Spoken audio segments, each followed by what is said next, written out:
Hey.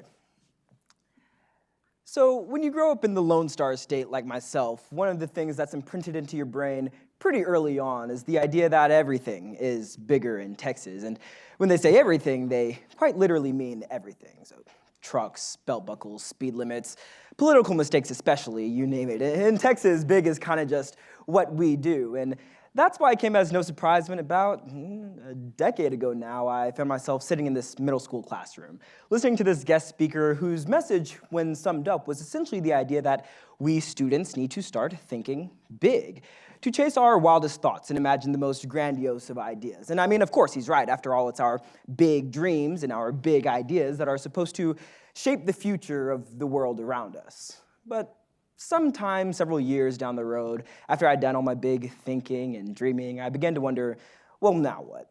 Here I am stuck with all these pretty cool ideas bouncing around in my mind, and the question soon became, well, where are all of these ideas supposed to go now?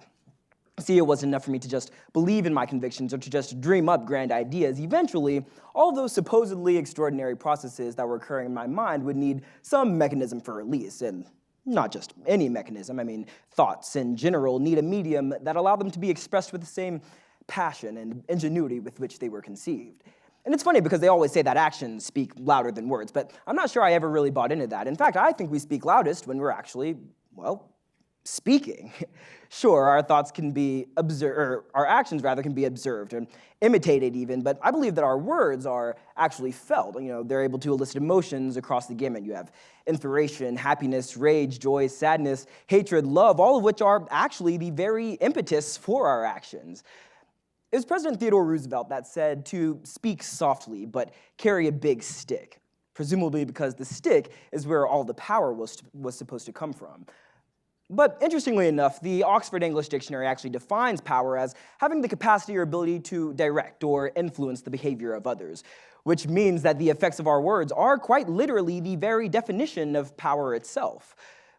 But unfortunately, most people don't see it that way. Most people think that speaking is just something that we do, some perfunctory action that's definitely necessary in life.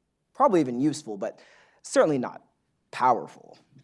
If you don't mind, I'm going to take that idea and I'm going to turn it on its head because I believe that our words are the single most important footprint that we will leave on this earth. Speech is our greatest weapon, and I'll tell you a little bit about why. So my freshman year of high school, I joined the speech and debate team. Best decision of my life. Almost worth the subsequent 8 years of having the nickname Master Debater. Almost. But no, it was an amazing experience. I traveled to some exciting places, won some cool awards, met some truly extraordinary people, but most importantly, I got to educate myself and talk about even the most complex of political and social topics. And I learned how to sound really smart while doing it, though admittedly, probably not as smart as I thought I sounded at the time. But in reality, it was kind of crazy. Somehow I became able to sound like an expert on things I really had no idea about at all. And that's how I learned that rhetoric really is a skill in and of itself. But it wasn't until after high school that I began to realize the lessons I was really learning the whole time with speech. See, eventually I realized that speech was never about sounding impressive or intelligent or winning cool awards or even having funny nicknames. It was more about courage. It was about empowering myself because for 4 years I'd been honing this supremely valuable skill without ever realizing its true potential. Because the real point of my experience with speech was gaining the confidence that when I had something to say, I could say it in a way that would move mountains, a way in which I was sure to be heard. And with that came a profound sense of self-assurance that one man really can make a difference, and equally important, that one man was really me. Glossophobia. That's the word that doctors and scientists have come up with to describe the fear of public speaking. The Statistic Brain Research Institute finds that around 74% of people suffer from some form of speech anxiety.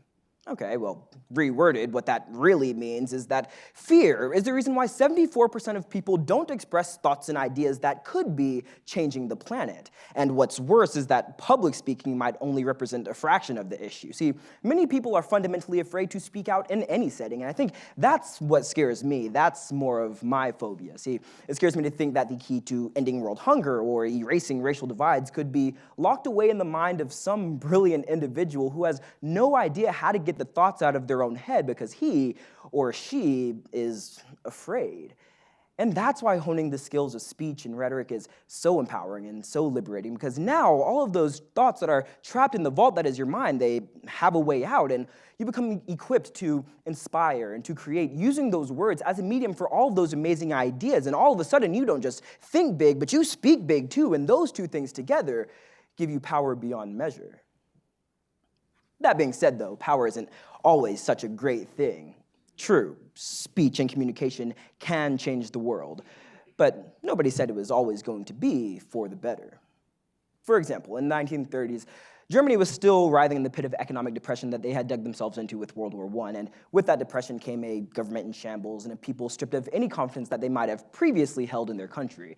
And it didn't take long for one successful orator to capitalize on that situation, imbuing the embittered citizens of Germany with the promise of hope in a new and magnificent country.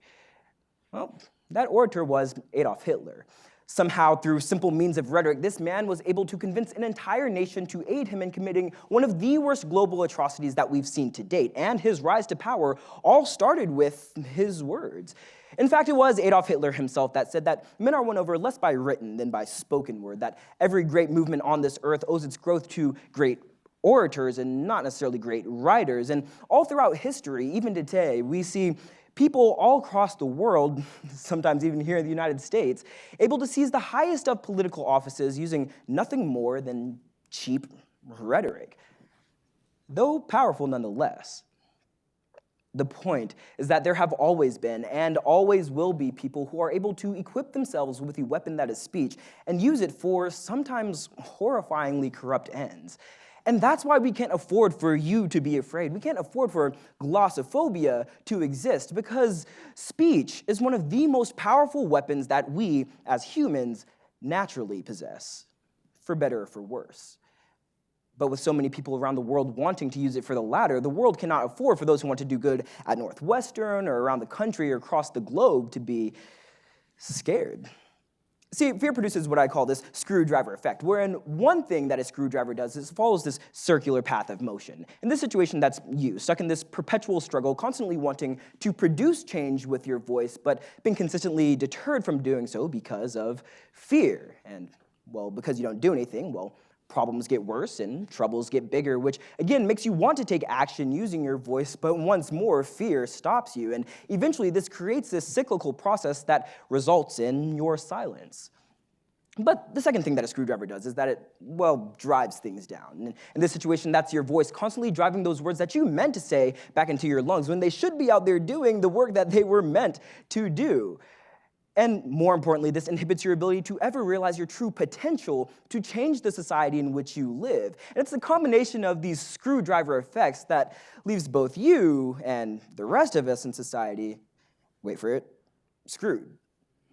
Because now not only have you shortchanged yourself by limiting your own potential, but you've also deprived society of all the brilliant ideas that could be making us all better off, and at worst, could very well be the difference between life and death for some people. That is more so what you should fear.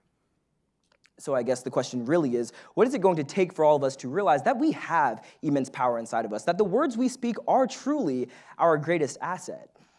Because we've seen what speech can do at its best. We've seen the MLKs and the Mahatma Gandhis and the change that they can inspire with just their voice.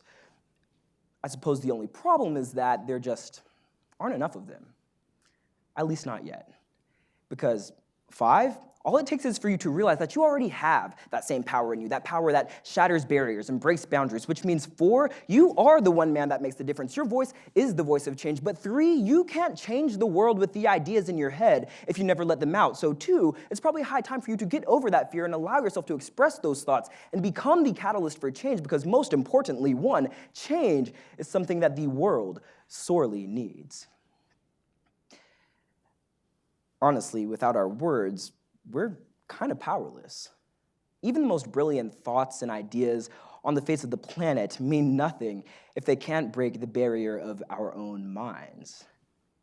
Without a voice to carry them, those thoughts, they become paralyzed. Sure, we would be able to create knowledge, but we can't share it. We can dream about a better society, but we can't actually create it. And most importantly, we might be able to see the world, but we certainly can't change it.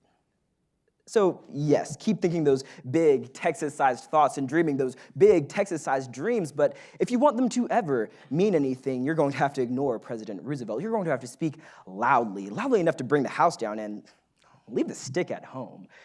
Because at the end of the day, sticks and stones, they might break bones, but words, well, they write history.